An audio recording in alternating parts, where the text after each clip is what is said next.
Assalamualaikum everyone, welcome back to my channel Parts of my life. যে যেখান থেকে আমার ভিডিও দেখছেন আশা করছি সবাই ভালো আছেন। যে আলহামদুলিল্লাহ আমরাও ভালো আছি। আমি আজকে চলে এসেছি বরাবরের মতো আপনাদের সাথে নতুন এবং ইউনিক একটা রেসিপি শেয়ার করার জন্য। অনেক সময় ঘরে যখন কলা কিনে নিয়ে আসা হয়, কলাটা কিন্তু অনেক সময় কালো হয়ে যায় 2-3 দিন রাখার পরে। তো এই কালো কলা দিয়ে আপনারা কি করতে পারবেন? আমার আজকের ভিডিওটা যদি আপনারা দেখেন তাহলে আপনার এই কালো কলা কিন্তু ফেলে দেওয়ার মতো হবে না। ফেলে দেওয়া জিনিস দিয়ে আপনি কিন্তু দারুণ একটা রেসিপি তৈরি করতে পারবেন এবং সেটা পরিবারের সবাই পছন্দ করবে। বিশ্বাস হচ্ছে না? তাহলে পুরো ভিডিও জুড়ে আমার সাথে থাকুন এবং দেখতে থাকুন আমি কিভাবে করেছি। এই ইউনিক রেসিপি মানে হচ্ছে আমি এর নাম দিয়েছি কলার জিলাপি। এই কলার জিলাপি তৈরি করার জন্য কিন্তু এখানে আমি নিয়ে নিয়েছি হচ্ছে কলা। দেখতে পাচ্ছেন এটা কিন্তু দাগযুক্ত কলা। আপনারা চাইলে এর চাইতে বেশি দাগ দিয়েও কিন্তু দাগ যদি থাকে এরকম কলাও কিন্তু ব্যবহার করতে পারেন, কারণ ফেলে দেওয়া জিনিস যেগুলো থাকে এগুলো দিয়েও কিন্তু আপনারা এই রেসিপিটা তৈরি করে নিতে পারেন। আর সাথে নিয়ে নিচ্ছি সবার ঘরে থাকা সুজি। তো সুজি এখানে আমি 1 কাপ ইউজ করেছি, আপনারা চাইলে কম বেশি ব্যবহার করতে পারেন। এখানে আমি সুজি ব্যবহার করছি 1 কাপের মতো। সুজিটা আগে ভিজিয়ে রাখার প্রয়োজন নেই, সরাসরি আপনারা এই রেসিপিটা করে নিতে পারবেন। তারপর আমি এখানে দিয়ে দিচ্ছি প্রায় 1/2 কাপের মতো কর্নফ্লাওয়ার। কর্নফ্লাওয়ারটা দিলে আপনারা যে কলার জিলাপি করব সেই জিলাপিটা একটু মুচমুচে হবে। আর দেখতে পাচ্ছেন এখানে অ্যাড করে দিচ্ছি হচ্ছে চিনি। আমি এখানে 1/2 কাপের মতোই দিয়েছি, আপনারা চাইলে কম বেশি দিতে পারেন আপনাদের যতটা ভালো লাগে, তবে কলাটা একটু মিষ্টি ছিল সেজন্য একটু বেশি দিয়েছি। তারপর আমি দিয়ে দিয়েছিলাম এখানে একটু লবণ এবং হচ্ছে বেকিং পাউডার। আপনারা চাইলে এখানে বেকিং পাউডার দিতেও পারেন, নাও দিতে পারেন। তো বেকিং পাউডার দিলে কলার জিলাপিটা খুবই সফট হয় এবং খেতে ভালো লাগে। তো এখন আমি সবগুলো উপাদান, শুকনো উপাদান সব কিছু একদম ভালো করে মিশিয়ে নিচ্ছি। এবার হচ্ছে পানি দেওয়ার পালা, তবে পানিটা কিন্তু নর্মালি থাকতে হবে, একদম ঠান্ডাও হবে না একদম গরমও থাকবে না, মিডিয়াম যেরকম থাকে সে অনুসারে দেবো। অবশ্য অল্প অল্প পানি দিয়ে তারপরে কিন্তু এটাকে যে একটা ব্যাটার তৈরি করে নিতে হবে। যেহেতু আমি জিলেপি করব সেহেতু আমাকে ব্যাটারটা এত পাতলাও করা যাবে না, এত করা যাবে না, একটু ভারীও করা যাবে না। আমি মিডিয়াম অনুসারে কিন্তু ওরকমভাবে করে নিচ্ছি। আর আমি এখানে আবার অ্যাড করব, কলা অ্যাড করব। তো কলা অ্যাড করার পরও কিন্তু এটার যে কনসিস্টেন্সি আছে এটা কিন্তু আরেকটু লিকুইড হয়ে যাবে। তো সেজন্য অবশ্যই একটু সাবধানে করতে হবে। পানিটা ব্যবহার করার আগে একটু খেয়াল রাখবেন, প্রথমে খুবই কম ইউজ করবেন, তারপরে আপনারা ব্যবহার করবেন। যদি আরও প্রয়োজন পড়ে তাহলে ব্যবহার করতে পারেন, তবে খুবই সাবধানে ব্যবহার করতে হয়। এটা খুবই ইউনিক একটা রেসিপি। আপনাদের ঘরের ছোট বাচ্চা বলেন, বাচ্চা ছোট বড় সবাই কিন্তু অনেক পছন্দ করবে। আর এরকম রেসিপি আপনারা কখনো দেখেছেন কি না আমার মনে হয় ধারণা নেই। তো ফার্স্ট টাইম হয়তো বা আমারটাই আপনারা দেখবেন। আশা করছি যদি আপনাদের কাছে ভালো লাগে অবশ্যই কিন্তু আপনারা বাসায় আপনাদের ফ্যামিলি এবং ফ্রেন্ডসের সাথে শেয়ার করতে পারেন। দেখে আপনাদের যদি ভালো লাগে এবং খেয়ে যদি আপনাদের ভালো লাগে বারবার খাবেন। তো এখন এই সব কিছু আমার ব্লেন্ড করে নিতে হবে। দেখতেই পাচ্ছেন সুজিতে যখন পানি দিয়েছি সুজির কনসিস্টেন্সিটা কেমন চলে এসেছে। কলাটা আমি পিস পিস করে কেটে নিয়েছি। তো কেটে নেওয়ার পরে আমি এটাকে ব্লেন্ড করে নিতে হবে, আর একটু পানি অ্যাড করে তারপর আমি ব্লেন্ড করে নিচ্ছি। দেখতেই পাচ্ছেন কিরকম কনসিস্টেন্সি চলে এসেছে। আপনারা চাইলে কিন্তু এর সাথে একটু ভারীও করতে পারেন, আর যদি না চান তাহলে এরকমভাবেও করে নিতে পারেন। তো এখন আমি একটা নিয়ে নিয়েছি হচ্ছে যে ক্রিম ইউজ করার জন্য, কেকের মধ্যে ক্রিম ইউজ করে ওইরকম হুইপ ক্রিমের একটা কাগজ নিয়ে নিয়েছি এবং হচ্ছে এর মধ্যে কেকে ইউজ করার যে নজলগুলো থাকে সেগুলো আমি নিয়ে নিচ্ছি। এখানে আমি একটু এবড়ো মানে একটু জিগজ্যাগ হবে এরকম একটা নজল নিয়ে নিয়েছি। আমি লেবেল নজল নিই। আপনারা চাইলে আপনাদের প্রয়োজন অনুসারে যে কোনোভাবে ডেকোরেশন করে নিতে পারেন। এখন আমি একটা গ্লাসের ভিতরে কাগজটা দিয়ে দিয়েছি। কাগজটা দিয়ে দেওয়ার পর আমার যে ব্যাটারটা আছে সেই ব্যাটারটাও কিন্তু আমি এখানে ঢেলে দিচ্ছি। দেখতেই পাচ্ছেন।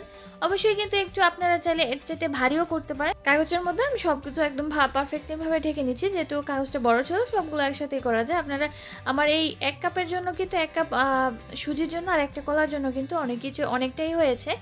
এবার চলে এসেছি আমি চুলায়, দিয়েছি একটা ফ্রাই প্যান বসিয়ে দিয়েছি। এখানে দিচ্ছি হচ্ছে যে ভেজিটেবল অয়েল, মানে এক্সট্রা ভার্জিন দিইনি আমি, এখানে দিয়েছি জিরা সোলে মানে সয়াবিন তেল দিয়ে দিয়েছি। সয়াবিন তেলটা যখন কিছুটা হয়ে গরম হয়ে আসবে সে পর্যায়ে কিন্তু আমি অ্যাড করে দিয়েছি। দেখতেই পাচ্ছেন সেই আমার করে রাখা ব্যাটারটাকে একটু গোল করে, অবশ্যই যেরকমভাবে জিলিপি করে সেরকমভাবে দিয়ে দিতে হবে। দেখুন কীরকম পারফেক্টলিভাবে হয়ে যাচ্ছে। যেহেতু কলার জিলিপি আর আমি যেহেতু একটু জিগজ্যাগ ব্যবহার করছি সেহেতু এটার কিন্তু লেবেল থাকবে না। লেবেলের পরিবর্তে দেখুন একটু এবড়ো মানে একটু কালার একটু কোনা হয়ে গেছে লেবেলের না থাকার কারণে, কারণ আমি যেই নজলটা ইউজ করেছি সেটা কিন্তু আমি একটু জিগজ্যাগ ইউজ করেছি। আপনারা চাইলে কিন্তু লেবেল ব্যবহার করতে পারেন। দেখুন একদম পারফেক্টলি ভাবে জিলাপির মতো হয়ে যাচ্ছে আর খেতে এতটাই মজা, অনেক মজা লেগেছে। এখন বিশ্বাস করবেন কিনা আমি জানি না, তারপর আপনারা যদি বাসায় ট্রাই করেন তাহলে হয়তো বুঝতে পারবেন। এভাবে আমার যে ব্যাটারগুলো ছিল সবগুলো দিয়ে আমি এরকম জিলাপি গোল গোল করে জিলাপি বানিয়ে নিচ্ছি। আসলে চেহারার দিকে না তাকিয়ে যদি আপনারা স্বাদটার দিকেও তাকান তাহলেও কিন্তু অনেক উপকার হবে। আর এই 1 কাপ দিয়ে কিন্তু সুজি দিয়ে কিন্তু আমার প্রায় 5টার মতো জিলাপি এরকম বড় বড় জিলাপি হয়েছিল। দেখতেই পাচ্ছেন কতটা বড় করে করছি। এবার যতটুকু আমার কালার করতে চান সে কালার অনুসারে একটু ভেজে নেওয়ার পরে আপনারা অন্য কাজ করতে পারেন, একটু তুলে নেবেন। এভাবে আমি প্রত্যেকটা করে নিচ্ছি।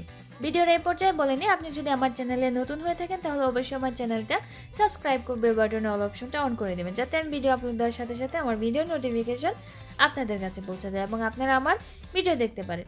আজকের রেসিপিটা কেমন লাগছে অবশ্যই যদি ভালো লাগে ফ্যামিলি এবং ফ্রেন্ডসের সাথে শেয়ার করে দেবেন। তবে আশা করছি আমার এই ইউনিক রেসিপিটা আপনাদের অবশ্যই ভালো লাগবে। আমি পরবর্তী আরেকটা এখানে বানিয়ে নিয়েছি, এটার পরিমাণও বড় হয়েছে, আপনারা চাইলে ছোটও করতে পারেন, তবে আমি বড় বড় করেই করেছি। আপনারা চাইলে ছোট করে নিতে পারেন, যে কোনো সাইজের আপনাদের প্রয়োজন ইচ্ছা সে কোনো সাইজের করে নিতে পারেন। এখন আপনি সবগুলো একদম পারফেক্টলিভাবে সবগুলো ফ্রাই করে নিচ্ছি। আর যেহেতু কলার জিলিপি সেহেতু কিন্তু তেমন একটা টাইম লাগে না, অল্প টাইমের মধ্যে কিন্তু এটা হয়ে যায়। সেজন্য আপনার খুবই কম সময় যাদের কাছে আছে তারা কিন্তু চাইলে এভাবে ট্রাই করতে পারেন। দেখুন এই তো আমার জিলিপিগুলো হয়ে গেছে, আমি সবগুলো বানিয়ে নিয়েছি। যেহেতু জিগজ্যাগ করেছি সেজন্য কিন্তু একদম লেবেল হয়নি, লেবেল ছাড়া হয়েছে, এতে করে দেখতে সুন্দর দেখা যায়, আমার কাছে দেখতে ভালো লাগে।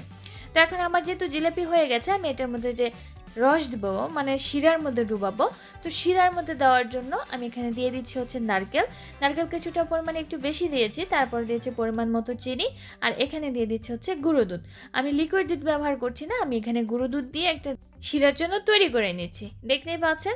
তারপর পানিটা অবশ্যই পরিমাণ মতো দিয়ে দিতে হবে, যেহেতু আমি একটা বেশি করব না, আর যেহেতু এখানে আমি গুঁড়ো দুধ ব্যবহার করছি সেহেতু পানির পরিমাণও বেশি প্রয়োজন নেই। তো এখন যতক্ষণ না পর্যন্ত এটা বলক চলে আসে ততক্ষণ পর্যন্ত এটাকে ভালো করে নেড়ে চেড়ে দিতে হবে। দেখুন একদম। আর এর মধ্যে আমি অ্যাড করে দিচ্ছি কিছুটা লবণ, কারণ যখন আপনি মিষ্টি জিনিসে কিছু লবণ অ্যাড করবেন তখন মিষ্টি যেটা থাকে সেই জিনিসটার কিন্তু একটু বেড়ে যায়, মিষ্টির স্বাদটা একটু বেড়ে যায়। তো সেজন্য অবশ্যই একটু লবণ দিয়ে দিবেন, দেখবেন খেতে কেমন লাগে, অনেক ভালো লাগে। এই পর্যায়ে আমি দেখতেই পাচ্ছেন একদম পারফেক্টলিভাবে নেড়ে চেড়ে যতক্ষণ না পর্যন্ত জাল আছে ততক্ষণ পর্যন্ত আমি এটাকে জাল দিয়ে দিচ্ছি। তবে বেশি আমি শুকাবো না, অল্প কিছুক্ষণ জাল আসার পরেই কিন্তু আমি পরবর্তীতে যেই জিলিপিগুলো তৈরি করে রেখেছিলাম সেই জিলিপিগুলো এখানে অ্যাড করে দিচ্ছি। দেখতেই পাচ্ছেন এই জিলিপি যখন এই শিরাতে দিবেন, দুধের শিরাতে, তখন কিন্তু খেতে এতটাই ভালো লাগে। তবে সাথে সাথে খেতে ভালো লাগে না, একদিন যখন আপনি রেখে দিবেন, একদিন রাখার পরে এর স্বাদটা দ্বিগুণ হয়ে যায়। কিছুক্ষণ নাড়াচাড়া করার পরে কিন্তু একদম পারফেক্টলিভাবে আমার এই কলার জিলিপি তৈরি হয়ে গেছে, আমার ইউনিক একটা রেসিপি। তবে সাথে সাথে খাবেন না, পরের দিন খাবেন, দেখবেন যে দারুণ মজা, মুখে দিবেন আর একদম মিশে যাবে নরম তুলতুলে। খেতে যদি ইচ্ছা হয় অবশ্যই কিন্তু আজকেই বাসায় তৈরি করে নিন। তাহলে আশা করছি আমার আজকের রেসিপিটা আপনাদের ভালো লেগেছে। ভালো লাগলে কমেন্ট সেকশনে জানাতে ভুলবেন না এবং লাইক দিতেও ভুলবেন না। ফ্যামিলি এবং ফ্রেন্ডসের সাথে শেয়ার করে দিবেন যাতে করে তারাও শিখতে পারে। দেখুন একদম পারফেক্ট হয়ে গেছে। আর আমি আজকের মতো এখানেই বিদায় নিচ্ছি, আবার আসবো অন্য কোনো ভিডিও নিয়ে, সে পর্যন্ত আমার সাথেই থাকুন। সবাই অনেক ভালো থাকবেন। আজকের মতো বিদায় নিচ্ছি, আল্লাহ হাফেজ, আসসালামু আলাইকুম।